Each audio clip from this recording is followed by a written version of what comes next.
pueden ocurrir, por ejemplo, si yo tengo el triplete o el codón, la mutación en que nucleótido generalmente no produce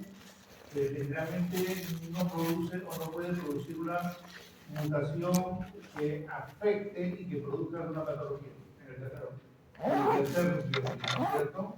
Generalmente mutaciones en el primero y en el segundo si cambian el aminoácido y por lo tanto se produce una proteína mutada que va a generar una alteración. Ahora, de las mutaciones nosotros tenemos que hay mutaciones que pueden ocurrir a pequeña escala, que son las llamadas mutaciones que ocurren a nivel molecular, ¿verdad? Y las mutaciones que son a gran escala, que son las mutaciones que ocurren a nivel de los cromosomas. ¿Okay?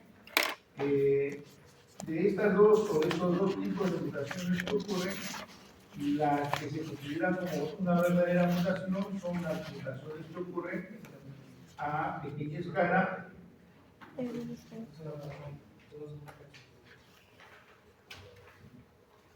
o mutaciones que van a ocurrir a nivel de secuencias de nucleótidos. Esas son las verdaderas mutaciones. Eso es lo que los biólogos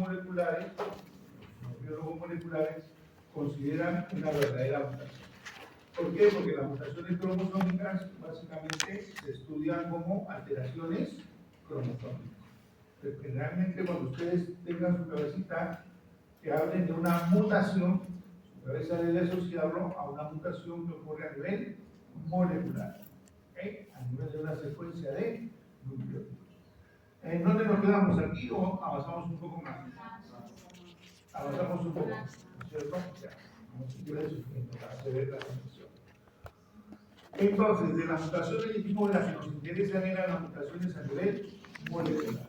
Estas mutaciones pueden ocurrir en células germinales o células somáticas. Para que la enfermedad, para que la mutación se pueda transmitir de generación en generación, tiene que ocurrir la mutación en dónde, en una célula germinal o una célula somática. A ver, ¿cómo se llama?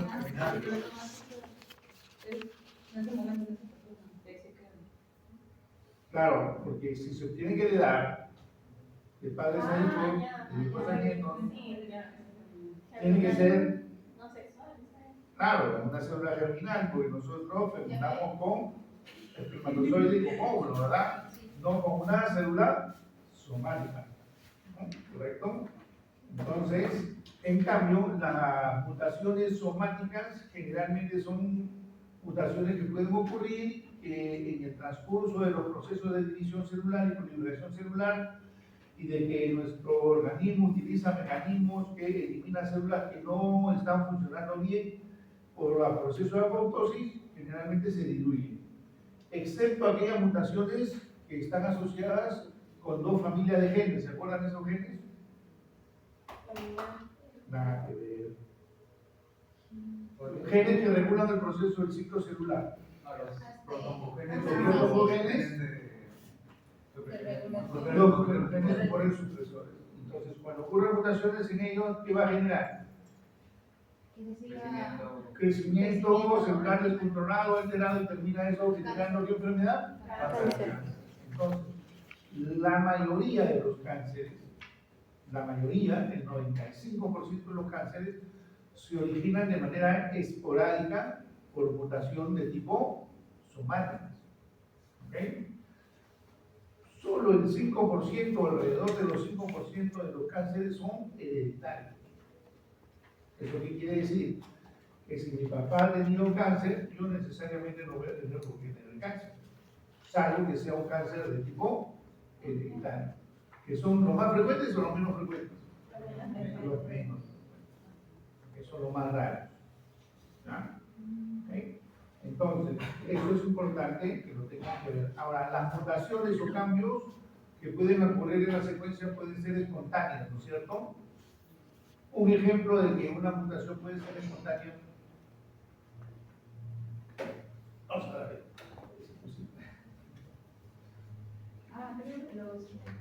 ¿En qué momento puede ocurrir una mutación de tipo espontáneo? en la replicación del ADN. ¿Okay? Pueden haber también mutaciones espontáneas, aunque no tanto una mutación, pero es un cambio de un nucleótido por otro, o un derivado de un nucleótido por otro, producto del metabolismo de agentes oxidantes. Cuando ustedes lleven bioquímica, ahí le van a explicar que producto del metabolismo se generan agentes oxidantes o radicales libres, y esos agentes oxidantes o radicales libres suelen producir desflugilación o desaminación, que son procesos que modifican un nucleótido por otro. ¿Okay? Eso es endógeno, porque normalmente nuestro organismo está produciendo radicales libres o agentes oxidantes. La mayoría de las mutaciones se producen por agentes de tipo exógeno, ¿verdad?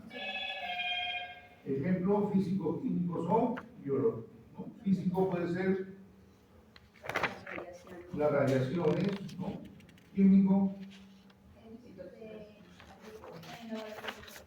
Sí, pero dime una sustancia que te pueda producir mutación.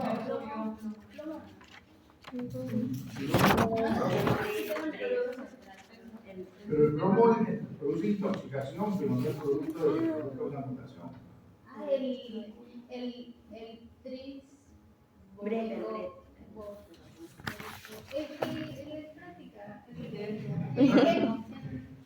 Con el que se colorea gel, el bromuro Tris de HCl. el bromuro de tirio, es carcinogénico. Hay varias sustancias que son de tipo carcinogénicas, de tipo químicas, ¿no? De eso tienen que siempre tenerlo en cuenta. Entonces teníamos que había mutaciones cromosómicas, que las vamos a estudiar básicamente, llamamos citogenética, y dentro de estas mutaciones cromosómicas serán alteraciones cromosómicas estructurales y alteraciones cromosómicas numéricas. Dentro de las alteraciones estructurales había la deleción, la inversión, la translocación, el cromosoma canino, etc. Y dentro de las alteraciones cromosómicas de tipo numéricas, las aneuploidías y las eriploidías. Dentro de las aneuploidías teníamos la monosomía y las trisomías. La única monosomía que es compatible con la vida es el síndrome de Target, o sea, la pérdida de un cromosoma sexual en la mujer. Si una persona pierde cualquier otro cromosoma, eso no es compatible con la vida. ¿Okay? Ya eso lo vamos a comprender mejor cuando hagamos la parte citogenética. Aparte de las monosomías están las trisomías, ¿no es cierto? Y dentro de las trisomías más conocidas, o que ustedes conocen, ¿cuál está? Está la homotrisomía. ¿De qué cromosoma? 21. 21. ¿Y otro síndrome? Edwards. Faltaba homotrisomía. 13. 13, ¿no? El otro síndrome. Edwards. Trisomía 18. Edwards. Síndrome de Edwards. ¿cierto? Esas son las principales trisomías, pero son las únicas, no, porque pueden ocurrir trisomías de otros cromosomas. Y luego teníamos los casos de las euploidías, ¿no es cierto? En las que se ganaba todo un lote de cromosomas. Normalmente tenemos 46 cromosomas, si se gana un lote ya era 69, ¿verdad? 300. Las que llamábamos las triploidías y las tetraploidías. Y esas eran principalmente causa de ¿qué? De la separación en relación. No, se originan porque el óvulo que tiene 23 es fecundado por 2 espermatozoides, entonces había 69. Esa es la forma como se origina. Pero ¿qué pasa si un bebé tiene triploidía? No es compatible. Aún. Generalmente se producen abortos espontáneos. Si llegan a nacer, nacen con múltiples malformaciones congénitas que finalmente no llegan a vivir por mucho tiempo. Algunos ejemplos de trisomías y alteraciones cromosómicas sexuales, y luego llegamos a las verdaderas mutaciones, ¿verdad?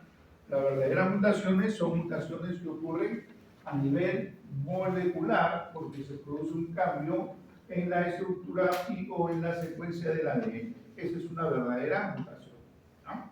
Las que van a cambiar un nucleótido por otro. Por ejemplo, acá tenemos esta secuencia y indica la flecha en que acá hay un error, acá hay una mutación. En lugar de timina, perdón, en lugar de guanina, ¿qué debería de venir acá? Entonces esto me indica que acá hay una mutación. Inclusive la formación de estos enlaces de timina-timina o dímeros de timina-timina también pues, son consideradas mutaciones, porque estos tipos de enlaces no se suelen producir o generar. Entonces, estos errores son llamadas mutaciones. Cuando las personas se exponen mucho a las radiaciones ultravioleta, a los rayos solares, que generalmente se suele producir con bastante frecuencia, son estos dímeros de timina a timina. ¿Okay? Entonces, las verdaderas mutaciones son las mutaciones que van a ocurrir a nivel de los nucleótidos.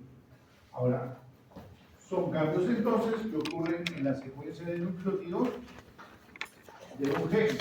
Si ocurren cambios en la secuencia de nucleótidos de un gen que produce el cambio y genera un aminoácido diferente, esa será una mutación que probablemente genere una enfermedad, ¿cierto?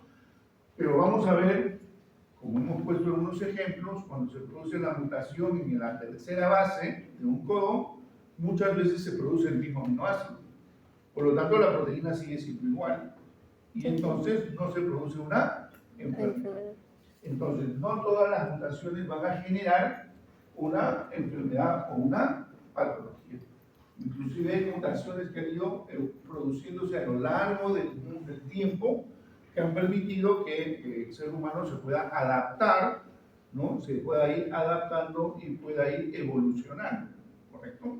Entonces, eso es gracias a que se han ido desarrollando a lo largo de millones de años mutaciones. Estas mutaciones, este término de mutación fue descrito por primera vez en el año 1902 por Hugo de Vries cuando descubrió en una planta llamada hierba de durazno una alteración a la cual le puso el término de mutación. Y hemos dicho que estas mutaciones ocurren espontáneamente o pueden ser inducidos por agentes mutágenos, ¿no? Espontáneamente o por agentes mutágenos, endógenos o factores exógenos. Pueden ocurrir en una secuencia no codificante. Si ocurre una mutación en una secuencia no codificante, ¿tendrá un efecto esa mutación desde el punto de vista de una enfermedad o una patología? No, ¿correcto? Pero también puede ocurrir en una secuencia codificante. Si ocurre una mutación en una secuencia codificante, ¿habrá algún efecto sobre alguna patología? Sí. Ahí sí, ¿verdad? Entonces, en este caso sí. Ahora, una secuencia no codificante, a ver, una parte o una secuencia no codificante, ¿cuál sería? El ADN satelital, ¿otro? Cuando se generan las mutaciones ocurren en el ADN, no ocurren en el ARN. ¿Ok? Entonces, puede ser el ADN satelital, que son secuencias repetidas. Y dentro de la estructura del gen, en los intrones. Pero en los intrones, en lo que no tienen que ver con la región aceptora y dadora, porque son unas partes donde se corta para removerlos, ¿no es cierto? Porque si allá hay secuencias conservadas que siempre tienen que haber para que los ribonucleoproteínas puedan cortar las ribosimas, ¿cierto? Si se producen mutaciones justo en ese sitio, la ribosima ya no reconoce. Entonces ese intrón ya no se remueve. Por lo tanto, la proteína va a ser diferente. Entonces, en los intrones, pero no en cualquier parte de los intrones. Puede ocurrir en los intrones, pero que no sea justo en las regiones dadoras o aceptoras, que son regiones que están relacionadas con el splicing, ¿no es cierto? Con el splicing. ¿Okay? Pueden favorecer o desfavorecer al organismo vivo, es lo que acabamos de explicar hace un momento, ¿no? Cuando hay mutaciones que no producen ningún tipo de daño, pero que sí permiten que haya evolucionado el hombre y se pueda ver adaptado, ¿no? Y pueden ser desfavorables al organismo porque hay mutaciones que generan proteínas mutadas y que van a producir enfermedades. Entonces, las mutaciones génicas se producen cuando se altera la secuencia de los nucleótidos del gen, ya sea por causas físicas o químicas, principalmente. Acá tenemos el ADN original y acá estamos indicando una mutación. En lugar de citosina, está incorporándose la Adenina. ¿ok? Entonces, este es un ADN mutado, ¿correcto? Ahora, vamos a decir si esto tiene un efecto o no tiene efecto, depende. Porque si yo tengo este triplete y tengo este triplete, si acá se genera un aminoácido diferente al de A, entonces obviamente sí va a poder afectar y producir un daño. Pero si este triplete y este triplete o este triplete codifican para el mismo aminoácido, no tendría un efecto. Sí, ¿Ok? hay. ¿Cómo lo podemos saber? ¿Cómo lo podríamos saber ahorita? Por el cuadro. Código genético. Por el código genético. Entonces, si son curiosos, van, revisan y ven si es una mutación que tiene un efecto o no tiene un efecto. ¿Correcto? Ah, pues. Pero ese es el camino para darse cuenta. Está claro, ¿verdad? ¿Sí? Ahora, hay diferentes tipos de mutaciones y diferentes clasificaciones de las mutaciones que van a encontrar ustedes en los libros, en las revistas, en los artículos, en donde ustedes quieran investigar. Cada biólogo molecular estudia y dice, yo clasifico las mutaciones así. O dice, yo clasifico así, a mí me gusta más así, así. Entonces, hay varios tipos de clasificación. Pero hay un par de clasificaciones que son las más importantes, las más interesantes, que clasifican las mutaciones de acuerdo a un criterio morfológico y de acuerdo a un criterio de tipo funcional. Vamos a ver cómo es la clasificación de las mutaciones génicas según un criterio morfológico. Según el criterio morfológico pueden ser mutaciones puntuales, o también le llaman sustituciones de bases, que pueden subdividirse en transiciones y en transversión. La transición es el cambio de un nucleótido de la secuencia del ADN de una base purídica por otra base purídica o de una base pirimidínica por otra base pirimidínica. Vamos a ver en qué consiste la transición aquí. Una transición que sería el cambio de una purina por otra purina, o cambio de una pirimidina por una Pirimidina. pirimidina. Eso es una transición. En cambio, una transversión es cuando se produce el cambio de una purina por una pirimidina o viceversa, ¿no? Una pirimidina por una purina. Entonces, si hacemos este cuadrito, esto de aquí sería una transición. ¿Ah? En cambio, cuando cambia una purina por una pirimidina o una pirimidina por una purina, eso sería una transversión. ¿Correcto? ¿Sí? Entonces, de esa manera se puede acordar. Transición, U por Q, I por I. Transversión, IQ, IQ. ¿Ok? ¿Correcto? Entonces, esos son los dos tipos de mutaciones. Por ejemplo, veamos aquí en este cuadrito. Esto es lo que acabamos de hacer. Una transición es un cambio de una purina por otra purina o una pirimidina por otra pirimidina. En cambio, una transversión es purina por pirimidina o pirimidina por purina. ¿Correcto? ¿Sí? Entonces, a ver, ¿cómo estamos? Este es el ADN original. Todo está bien. Donde está el asterisco, en este caso la timina ha cambiado por una citosina. Si ha cambiado por una citosina, entonces ¿qué se ha producido? ¿Una transición o una transversión? ¿Ah? Transversión. Una transversión. La citosina es una... Ah, no, transición. ¿La timina qué cosa es? La timina es una pirimidina y la citosina También. también. Mm, Entonces es una... transición. ¿Sí? ¿Se entiende? Entonces las nuevas cadenas ya van a ser diferentes. ¿Ok? Si cambia una timina por una guanina, en este caso, ¿qué cosa es? Es una transversión, porque esto es una pirimidina y esto es una... Purina. ¿Correcto? Entonces, eso ténganlo bien claro, es fácil.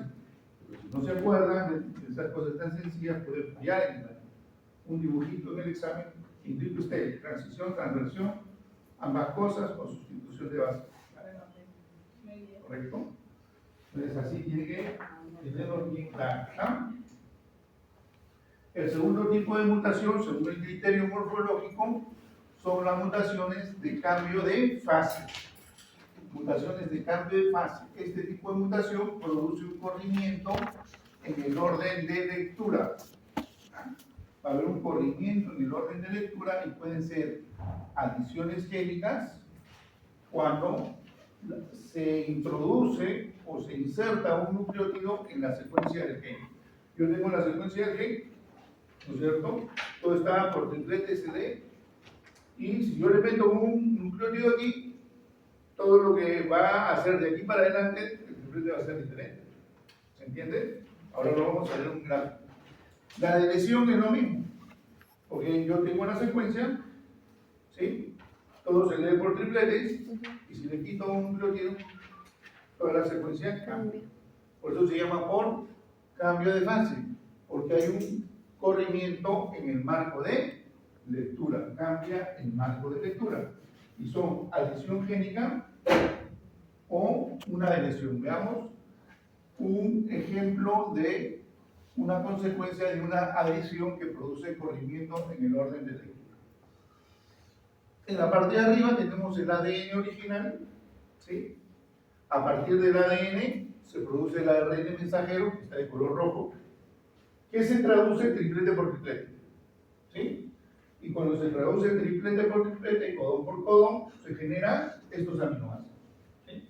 Se traduce la UG, metionina, el CAA, glicina, UGC, cisteína y así.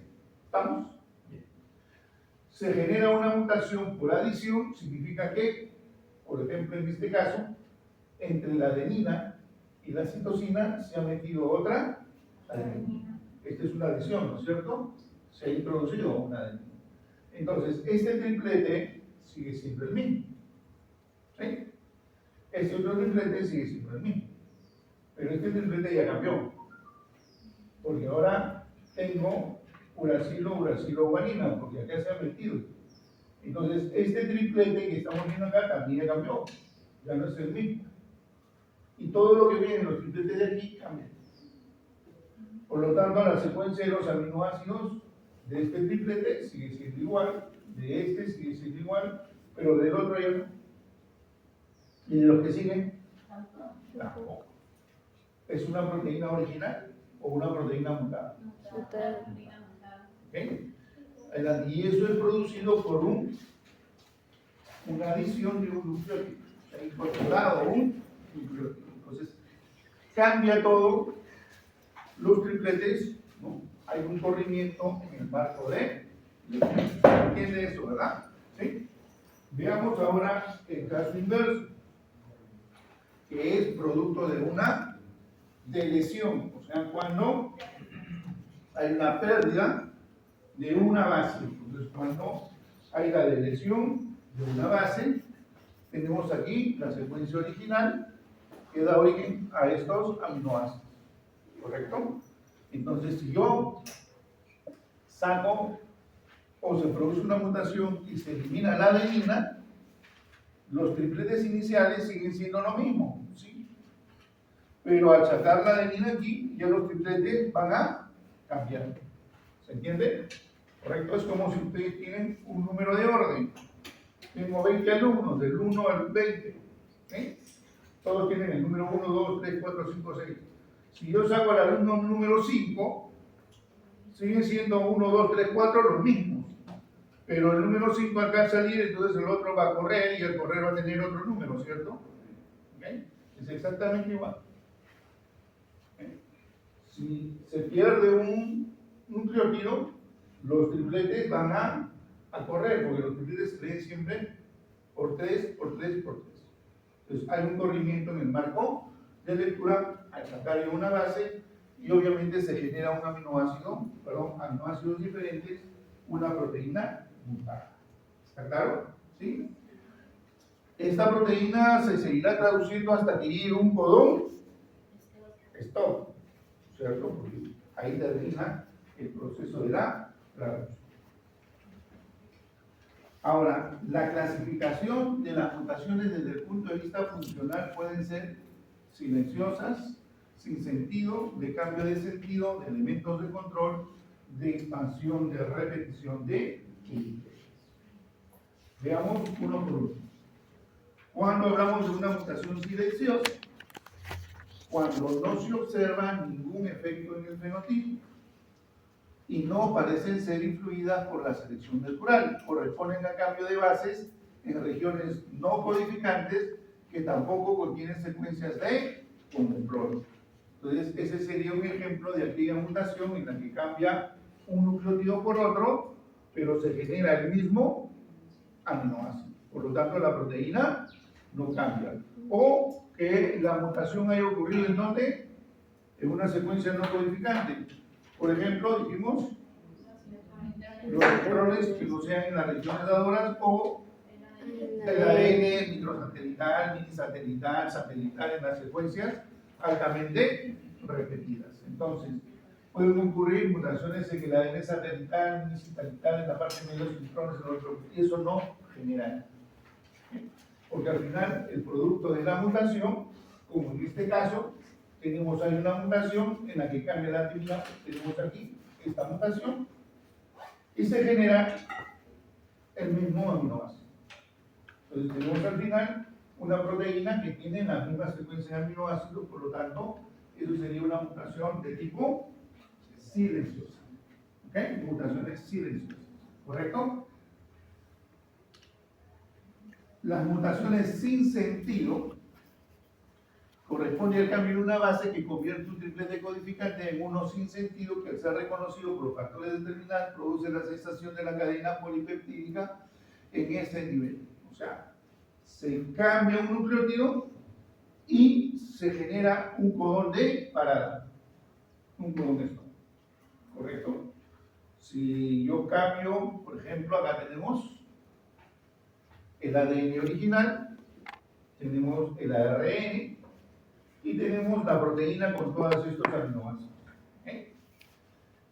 Se produce una mutación de la guanina por la adenina, por lo tanto, en el ARN va a haber uracilo. ¿Okay? ¿Qué codón se ha producido aquí? UGA. ¿Y ese qué es? Un codón de parada. Entonces se empieza a traducir el primer triplete, el segundo, el tercero, el cuarto y aquí se para. Entonces esta proteína, como ven, comparada con la otra, ¿es más grande o más pequeña? ¿Correcto? Entonces se produce una proteína truncada, una proteína trunca, una proteína más pequeña, una proteína mutada que obviamente no va a cumplir la función normal. Profesor, ¿y siempre genera o es muy que genera un codón de parada? No, podemos tener muchas enfermedades que se producen por mutaciones que generan un aminoácido por otro. O sea, muchas mutaciones que son producidas por transiciones o transversiones. O mutaciones que se llaman de cambio de sentido. ¿Okay? Las mutaciones de cambio de sentido es cuando está limitado a un triplete, son las sustituciones, se genera un triplete que sintetiza un aminoácido diferente. ¿Okay? Tenemos acá el ADN original, el ARN y la proteína. En este caso está cambiando la adenina, entonces por una timina. Acá tenemos el nuevo codón, ¿sí? Y el aminoácido es igual. Es una proteína mudada. Profesor, pero hay proteínas que tienen como 680 aminoácidos, 280 aminoácidos, todo igual y suficiente que cambie uno para que se produzca una enfermedad. Sí. ¿Ok?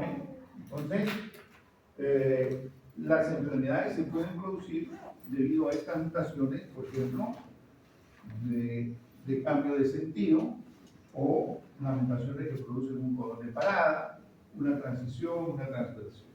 ¿Okay? Inclusive las que son producidas por mutaciones por cambio de corrimiento en el marco de lectura. Entonces, las enfermedades se van a producir producto de todas esas mutaciones. ¿Cuál es más frecuente? No lo sé.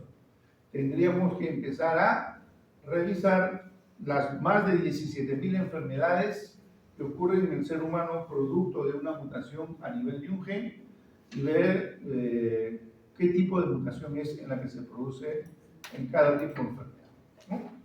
Si es una mutación puntual, es un corrimiento de lectura por adición, un corrimiento de lectura por inserción, si es por una transición, si es por una transversión, si es por un codón de parada, y entonces nos tomamos el trabajito y más o menos podemos saber. Salvo que haya alguna literatura o algo en donde nos diga, pero no he leído, no he leído. Te podría decir cuál es la más frecuente. ¿Okay? Pero que las enfermedades monogénicas, mutaciones en un solo gen, pueden producirse por cualquiera de estos mecanismos que estamos explicando. ¿Cierto? ¿Sí? La única que no produciría nada es la mutación de tipo silenciosa. ¿Cierto? El resto sí está generando proteínas mutadas que van a producir una enfermedad. Por ejemplo, aquí tenemos la anemia falciforme, en la que normalmente nosotros tenemos en nuestros hematíes la hemoglobina. La hemoglobina está formada por dos cadenas alfa y dos cadenas beta, ¿no? Dos cadenas alfa y dos cadenas beta de proteína. Ahora, nosotros tenemos dentro de la hemoglobina tres tipos de hemoglobina: la hemoglobina A1, la hemoglobina A2 y la hemoglobina fetal. Entonces, la hemoglobina A tiene dos cadenas alfa y dos cadenas beta. Y están interlazadas entre ellas y que generalmente están formando una proteína de tipo globular, una proteína globular, más o menos redondeada. Y el contenido de un, ¿esto qué sería? Glóbulo rojo. El contenido del glóbulo rojo prácticamente es pura hemoglobina. Entonces, por eso de la hemoglobina tener una forma redondeada o globular le da la forma al glóbulo rojo que tiene esta forma redondeada. ¿Okay? Esto es lo normal. ¿Qué pasa cuando hay una mutación en el segundo nucleótido, en el codón número 6 de la cadena beta, y cambia una adenina por timina? ¿Okay? Cambia la adenina por timina, ese triplete cambia, y al producir ese cambio, ese triplete, el ácido glutámico es cambiado por la valina. Normalmente ese codón sintetizaba o se traducía en ácido glutámico, producto de esta mutación de la adenina por timina, que está en la segunda base, en el codón número 6, se cambia por valina. Entonces es una proteína mutada. Ese aminoácido hace que la estructura de la hemoglobina cambie. Se observe como estas piezas de cachitos en la subunidad beta, estas muestras. Entonces, cuando ocurren esas muestras, estos cachitos, y se van uniendo las moléculas de hemoglobina en el interior del glóbulo rojo, ya no lo hacen de manera globular, sino que lo hacen de manera alargada. Y por lo tanto se forman unas interacciones moleculares formando una especie de fibras alargadas. Entonces el hematí ya no tiene forma redonda, tiene esta forma. Fusiforme o falciforme. ¿Qué pasa si es que nosotros tenemos este tipo de hematí? Tiene una vida media muy corta, se destruye más rápidamente. Y si se destruye más rápidamente los glóbulos rojos, ¿qué producen? Anemia. Por eso se le llama la anemia falciforme. ¿Okay? Entonces es una anemia que no tiene la forma normal, y entonces cuando pasa por los organismos hemocatedráticos se destruyen más rápidamente y se produce este tipo de anemia. ¿Esta anemia falciforme es una enfermedad genética? Sí, producida por la mutación en un solo gen, en el gen que tiene que ver con la síntesis de la cadena beta globina de la hemoglobina. ¿Correcto? Ha cambiado solo un nucleótido por otro, adenina por timina, y se genera un aminoácido diferente. ¿No? Y así podemos ir viendo muchos ejemplos. Bien, el cuarto tipo de mutaciones son mutaciones de elementos de control. Corresponden a mutaciones que afectan secuencias tales como un promotor, un intensificador o secuencias reguladoras. ¿Se acuerdan cuando hicimos la estructura del gen? Cuando hicimos la estructura del gen, dijimos que había exones y había intrones. Había regiones QTR, que son regiones no traducidas, tanto en el lado 5' como en el lado 3'. Había un punto de inicio de la transcripción, un punto de inicio de la traducción, todo estaba detalladito. Y corriente arriba, había unas cajas claves, ¿no es cierto?, en esta región llamada promotora, que tenían que reconocerse esas cajas claves. ¿Para qué? Para que pueda haber la transcripción. Si no se reconocen esas cajas claves, no había transcripción. ¿Ok? Si no hay transcripción, ¿hay traducción? No. Y si no hay traducción, ¿hay proteína? No. ¿Y el gen está activo o inactivo? Inactivo. ¿Ok? Entonces, de repente mi célula sí tiene que producir la proteína, pero hay una mutación en una región promotora. ¿Qué va a pasar? ¿Se producirá la proteína? No. Entonces, se producirá obviamente un efecto. Pues si yo no tengo la proteína, ¿la célula va a funcionar normal o no? No, porque le falta la proteína y se producirá la enfermedad. ¿Ok? Pero en este caso, se tocó una secuencia codificadora como los exones, se tocó la parte del gen, de la parte de la región de los exones, no. ¿Se tocó una secuencia codante? No. ¿Se tocó qué cosa? Una región promotora. Porque es importante que estas regiones promotoras, estas cargas claves sean reconocidas. Ahora, ¿se acuerdan que más corriente arriba había las regiones intensificadoras? O sea, esas que hacen que se produzca en mayor cantidad, ¿no?, la proteína, que haya el proceso de transcripción y traducción más rápidamente y en una mayor cantidad. Entonces, de igual manera, si hay una mutación en una región intensificadora, disminuye la cantidad de la síntesis de la proteína.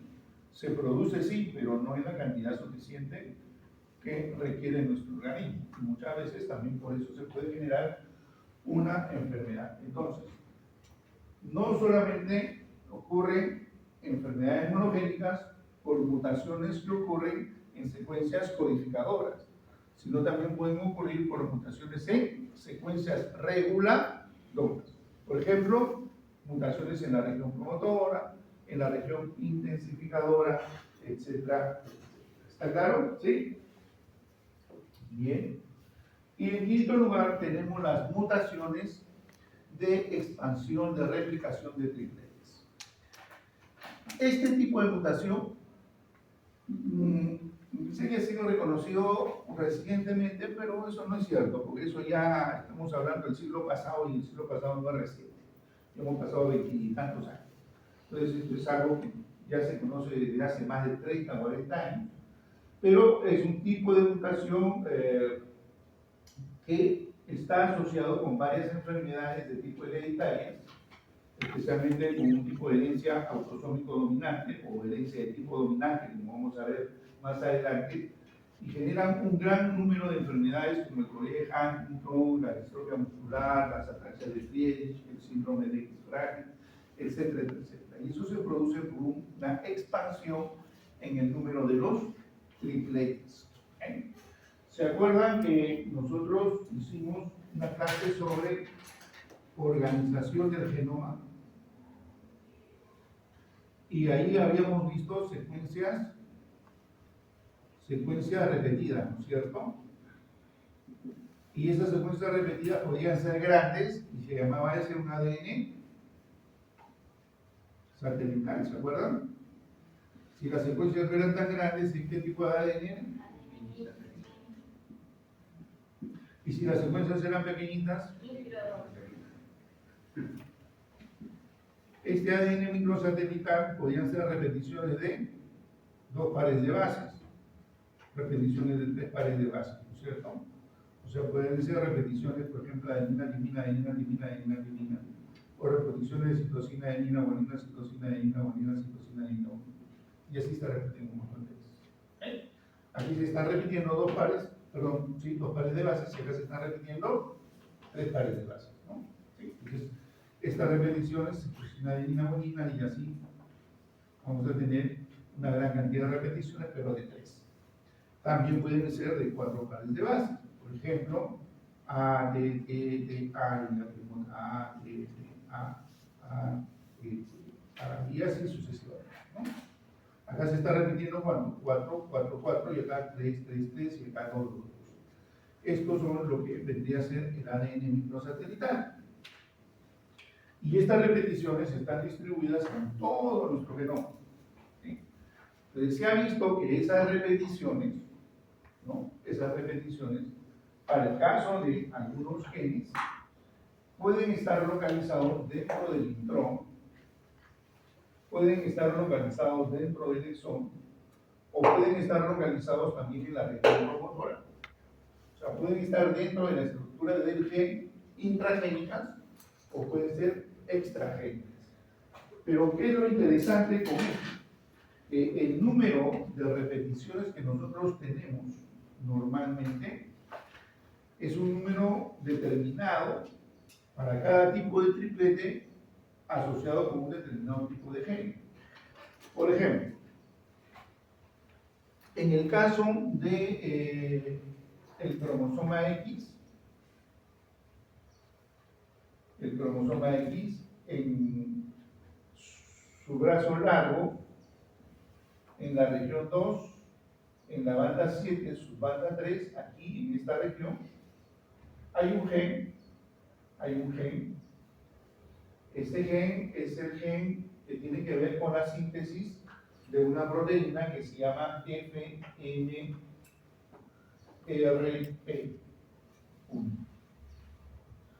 ¿Ok? Esta proteína, el FNRP1, es muy importante para el desarrollo del sistema neurológico, el sistema nervioso. Este gen, obviamente, esto es el ADN. ¿Ok? Es un gen que tiene toda esta parte, que es la parte que se va a traducir, que va a generar, obviamente, si se traduce el ARN mensajero respectivo, el cual es traducido y se genera esta proteína. ¿Sí? Para que esto ocurra, aquí hay una región promotora, ¿okay? Y esta región promotora, donde están las cajas claves, tienen que ser reconocidas por los factores de transcripción. Vienen los factores de transcripción, reconocen, ¿no es cierto?, las cajas claves, se unen con la RNA polimerasa, hacen todo un complejo con ellos, se genera todo este complejo y finalmente se activa la RNA polimerasa y hay transcripción, luego la traducción y tenemos la proteína. Y en esta parte de aquí, de este gen, se ha visto que aquí hay tripletes de citosina, adenina y guanina. Y el número normal de repeticiones de este triplete que normalmente tenemos es por debajo de 60 repeticiones. O sea, yo puedo hacerme el estudio y encuentro que tengo 20 repeticiones y eso es normal. ¿Okay? Le hago el estudio a la señorita y la señorita tiene 40 repeticiones, está dentro de lo normal. El amigo tiene 28, el otro tiene 32, tiene 17, o sea, está dentro de los valores normales porque tiene que ser menos de 60 repeticiones. Entonces, si hay menos de 60 repeticiones, no pasa nada, todo esto se está produciendo. Pero ¿qué pasa si es que hay una mutación por la expansión de replicación de tripletes? Es decir, en lugar de haber un número menor de 60, vamos a suponer que yo tengo acá el gen y en esta parte de citosina, adenina, guanina, citosina, adenina, guanina, citosina, adenina, guanina. Vamos a poner ejemplo de citosina, guanina, guanina. Citosina, guanina, guanina, citosina, guanina, guanina, citosina, guanina, guanina. Y aquí voy a tener, vamos a suponer, 500 repeticiones. Acá tengo el gen. Acá tengo la región promotora, las cajas claves, la caja tata, vamos a suponer. Entonces, ¿qué es lo que va a pasar? Así. Lo que va a ocurrir es que, como hay una gran cantidad de estas citosinas, guanina, guanina, se produce lo que se llama una metilación de las citosinas. Estas citosinas que tenemos acá se metilan, se les incorpora un grupo metilo en el carbono 5 y esa hipermetilación, que es un mecanismo epigenético, genera que a este nivel se empiecen a asociar una serie de proteínas. Le vienen acá y se asocian un conjunto de proteínas de unión a esta región metilada. ¿Ok? Entonces estas son proteínas que son atraídas por esta región hipermetilada y se vienen y se unen aquí. Si yo necesito producir, mi cerebro necesita producir esta proteína, ¿okay? El FMRP1, vienen los factores de transcripción para que haya transcripción, ¿no es cierto? ¿Estos factores de transcripción podrán unirse en la caja tata? No. No. Está todo ocupado. Entonces, si no se une, ¿se activa la RNA polimerasa? ¿Hay transcripción? ¿Hay síntesis de esta proteína? No hay histona. Y si no hay esa proteína, entonces empiezan a haber una serie de defectos neurológicos y se produce un síndrome que se conoce con el nombre del síndrome de XQ frágil. El síndrome del XQ frágil. Ese síndrome del XQ frágil se va a caracterizar porque el niño va a presentar un retraso mental de moderado a severo, trastornos musculoesqueléticos, trastornos de ataxia, un cuadro neurológico muy severo. ¿Okay? Y esta es la principal causa de retraso mental hereditario, o la principal causa de discapacidad intelectual hereditaria. Porque ya no se debe utilizar el término de retraso mental. El término retraso mental es un término que se considera que es un poquito peyorativo, muy despectivo, entonces la Organización Mundial de la Salud prefiere que se utilice el término de discapacidad intelectual. ¿Okay? La principal causa entonces de discapacidad intelectual de tipo hereditaria es el síndrome de X frágil. Cada 3.000 niños que nacen aproximadamente tienen este síndrome. ¿Okay? Y eso es producido ¿por qué? Porque ha habido un aumento en el número de tripletes por encima de lo normal. Profesor, ¿qué pasa si que tiene entre 60 y 200? Si tiene entre 60 y 200, es lo que se llama una zona de premutación, en la que la persona es portadora, pero sana. ¿Okay? Eso suele ocurrir muchas veces en las mujeres, que son portadoras, pero sanas, de la premutación, pero en el momento que generan el óvulo, por ovogénesis, puede ocurrir con facilidad en estas mujeres la expansión. ¿Okay? Y entonces, si ese óvulo está expandido, el número de tripletes es fecundado por un espermatozoide, obviamente va a generar esta patología. ¿Okay? Este síndrome. ¿Estamos? El síndrome de X frágil. Muy parecido a él, muy similar a este esquema de cómo ocurren estos síndromes, ocurren aquellos síndromes en los cuales los tripletes están localizados en la región cercana a la región promotora, o en la región intrón, o en la región del exo. Entonces van a estas expansiones promover que finalmente no se exprese el gen y no se produzca la proteína. Tenemos aquí un ejemplo.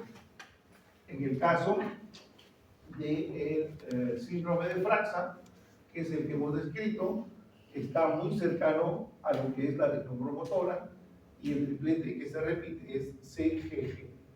Para la ataxia de Friedrich, el triplete está localizado en el intrón, y el triplete que se repite son guanina, adenina, adenina. Para el caso de Corea de Huntington, de la atrofia muscular espinocerebral, de la ataxia espinocerebrosa de tipo 1, y otras, lo que se repite es guanina, citosina, adenina y guanina. En la región casi de terminación está el gen que tiene que ver con la distrofia miotónica, y el CGG, cuando está en una región intrónica, puede producir un retraso mental tipo Fraxe, que es una variante del síndrome de X frágil. En resumen, ¿qué significa? Significa que estos tripletes están localizados muy cercanos de algunos genes que cuando el número de tripletes se expande son capaces de generar una enfermedad. ¿Okay? Se han descrito más o menos cerca de 20 enfermedades distintas que pueden ocurrir en el ser humano producto de esta mutación por anticipación de tripletes. ¿Okay? ¿Sí? ¿Está claro? Muy bien. Entonces, el albinismo, por ejemplo, que puede ocurrir también en los animales, ¿o no? ¿Ocurre por qué? ¿Por qué ocurre el albinismo? Porque son blanquitos. Por la falta de melanina. Porque no producen melanina. ¿La melanina qué cosa es? Una proteína, ¿no es cierto? El pigmento, estructuralmente es una proteína. ¿Y la proteína de dónde aparece? De la expresión de un gen. Si no hay melanina, ¿hay el gen? No. Entonces es una enfermedad génica, ¿sí o no? Y la que hay de defecto de varios genes o de un solo gen. Entonces es una enfermedad mono. ¿Entiendes? Sí. Pero hay algunos que solo le da en un aspecto en el cabello, otros solo en el piel, otros solo xenogénico, sería. En el caso en la que se observa, por ejemplo, un mechón de cabello y una parte de la piel nada más, es otro tipo de síndrome. No es el albinismo. Sí. Sí. ¿Ok? ¿Sí? Entonces, hasta aquí tenemos la clasificación de tipo morfológica de las mutaciones.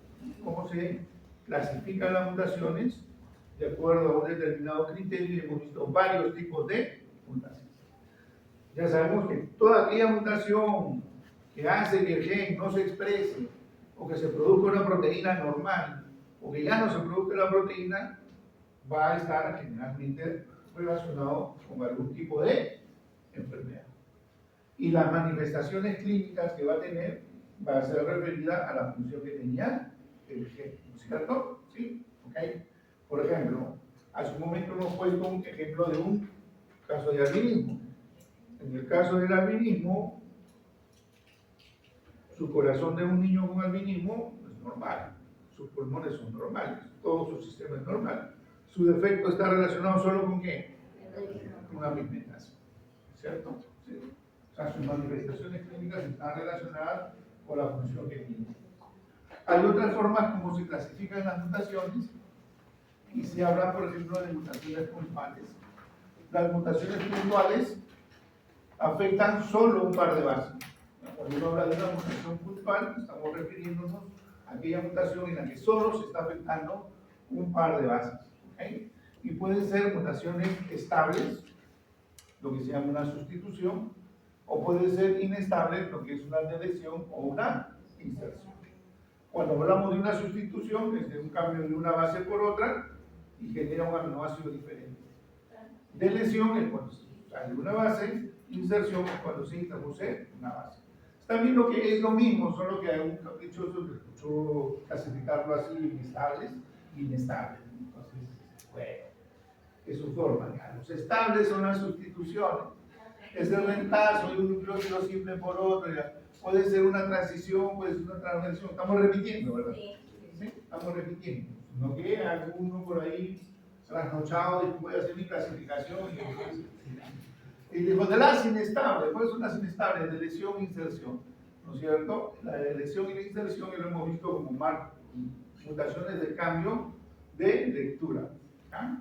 Esas mutaciones por cambio de lectura, por procedimiento en el marco de lectura, ustedes lo van a encontrar mucho en los libros y en las revistas como mutaciones de tipo Framich. Ese es el término en inglés utiliza, que son mutaciones por cambios en el corrimiento de lectura. Y también la amplificación de tripletes, que es lo que acabamos de explicar. Mutaciones por amplificación de tripletes, son secuencias repetidas de tripletes que en personas con la enfermedad aparecen muy repetidas. El cambio de cigüeña y cromática y cerebral es un posible mecanismo, hay muchas enfermedades asociadas con esto, ¿verdad? Entonces es algo que ya lo hemos mencionado. Aquí lo mismo, claramente lo mismo. Tenemos aquí en el caso, en la parte de arriba, lo normal, y se ha sacado un nucleótido. Si se saca un nucleótido es una deleción, entonces ¿qué pasa? Todos los tripletes cambian, ¿no? Van aberrados. O puede ser una inserción, le metemos un nucleótido, entonces todo puede estar alterado. Entonces hay diferentes tipos de... Ahora, ¿puede ocurrir ambas cosas? También puede ocurrir ambas cosas. No necesariamente cuando hay un efecto mutagénico significa que solo produce inserción, solo produce deleción. El efecto puede ser simultáneo, puede ocurrir una inserción y una inserción, lo cual hace que el efecto sea peor, ¿no es cierto? Porque obviamente va a haber más desarreglo en la secuencia normal. ¿Sí? ¿Entiendes? Entonces, eso es importante también tenerlo. Hay otro que también me dio otra noche, empezó a hacer su clasificación, dijo mutaciones de efecto estructural sobre las proteínas, le llamó mutaciones silentes. Las mutaciones silentes son aquellas mutaciones en las cuales no altera el producto. O sea, está ocurriendo en donde, en una secuencia de ADN satelital, no codante, etcétera, etcétera. Es la que ocurre con el mismo aminoácido, ¿no? Por ejemplo, la que ocurre en la tercera posición de un codón. Entonces, es prácticamente casi lo mismo que nosotros hemos mencionado, ¿no? Por eso que no hay alteración en la propiedad de la proteína, a esas algunos le llaman mutaciones silentes.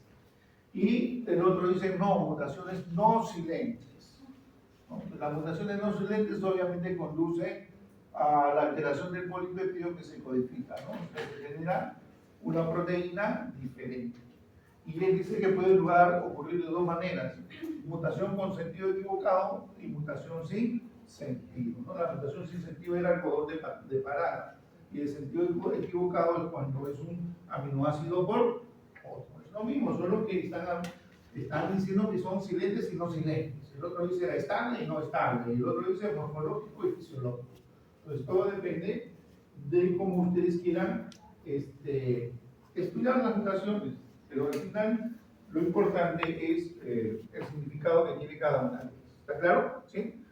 Hay mutaciones que pueden ocurrir en las células germinales, que son las que van a promover y producir que las enfermedades que ocurran sean de tipo hereditario. ¿Correcto? Hereditario. Todas son genéticas porque todas son producidas por un defecto genético. Sino que hay unas que son hereditarias y otras que no son hereditarias. Por ejemplo, las mutaciones somáticas son mutaciones que van a ocurrir originalmente en las células no germinales. Todas las células somáticas son capaces con capacidad de formar clones. Estas mutaciones no son hereditarias, ¿cierto? En algunos casos esas mutaciones, cuando las células se dividen, se pierden, o en otro caso, dependiendo si ocurre en los genes que tienen que regular el ciclo celular, como los protoncogenes o los genes tumores supresores, pueden ser mutaciones que predisponen para el desarrollo del cáncer. La tasa de mutación puede ser una tasa de mutación espontánea, o pueden haber otros factores que están implicados en la probabilidad de la mutación de un gen. Obviamente, si ustedes tienen un gen más grande, es mucho más probable que pueda sufrir mutaciones que un gen más pequeño. ¿Okay? ¿Cierto? Eso es una cuestión lógica. Si ustedes, por ejemplo, se van a ver, vamos a hacer un dibujito, seguramente lo podemos entender un poco mejor.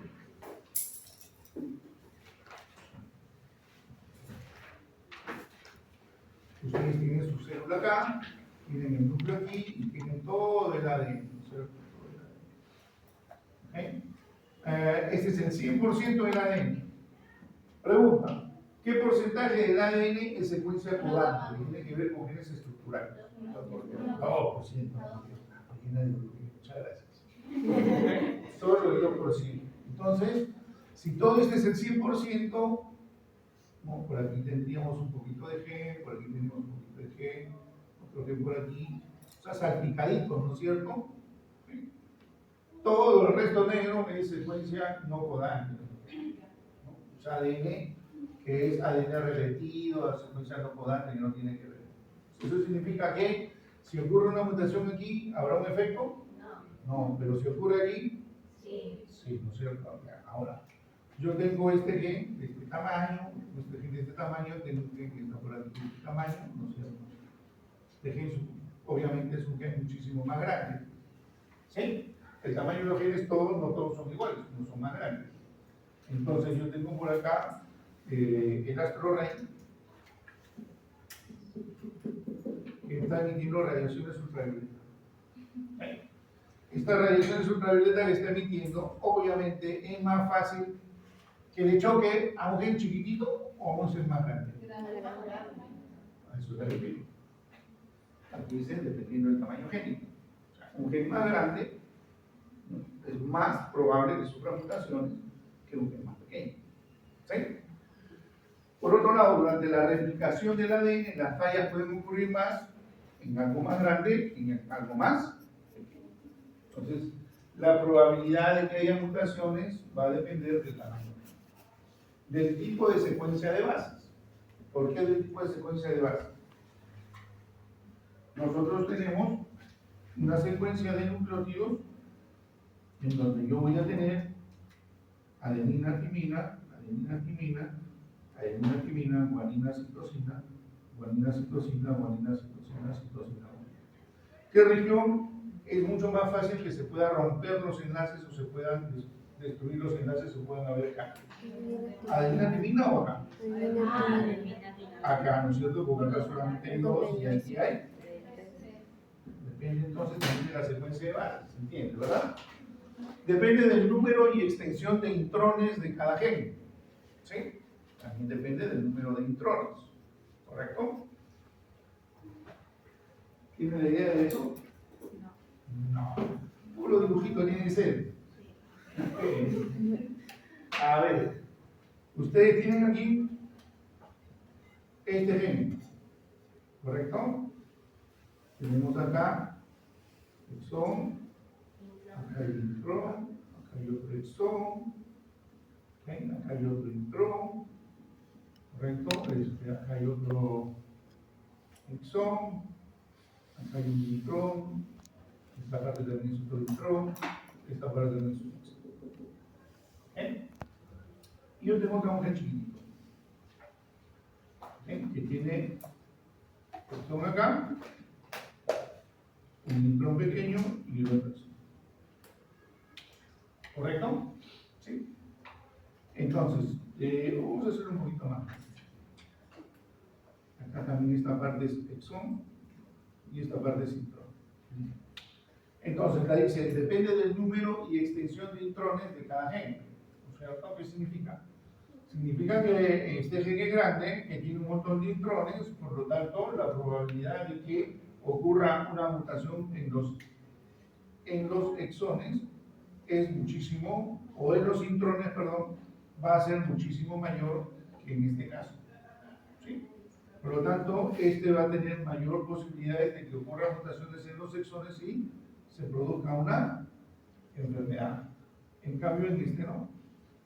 Depende del número de intrones y depende también del número de exones o del tamaño que estos puedan presentar. Estos son factores para que usted vea que todo es muy variable. Y cuando hay una mutación, obviamente nuestro organismo lo que hace es trata de reparar esa alteración.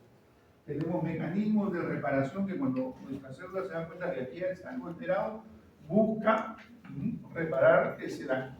Sea un dímero de timina, un cambio de un nucleótido por otro nucleótido. O sea, nuestras células tienen mecanismos de reparación. ¿Ya? Hay genes importantes que están relacionados con los mecanismos de reparación del ADN. Y eso se activa, generan proteínas y empiezan a reparar. Pero hay una gran cantidad de mutaciones que pueden ocurrir que muchas veces nuestro sistema no lo puede reparar. Y cuando no lo puede reparar, esa mutación persiste y es una mutación que va a generar algún tipo de efecto. Pero ¿tenemos un mecanismo de reparación? Sí, tenemos un mecanismo de reparación.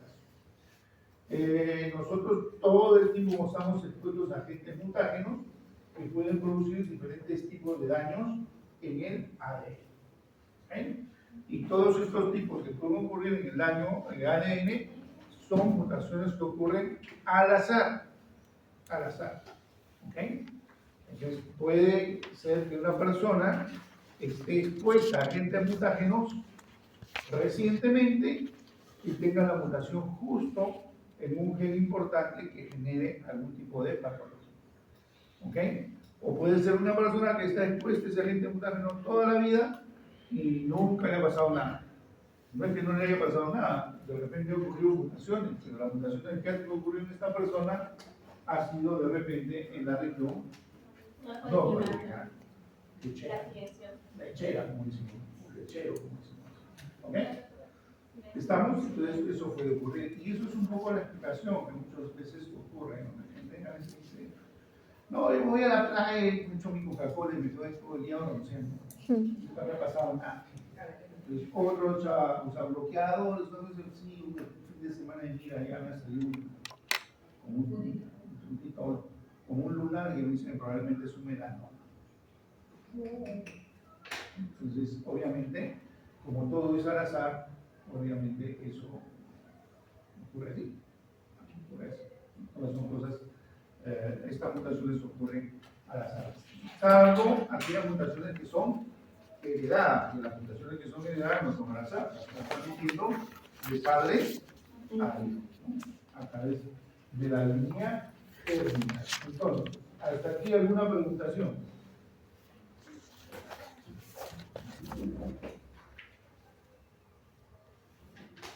¿Está claro? ¿Qué hora tienen, por favor?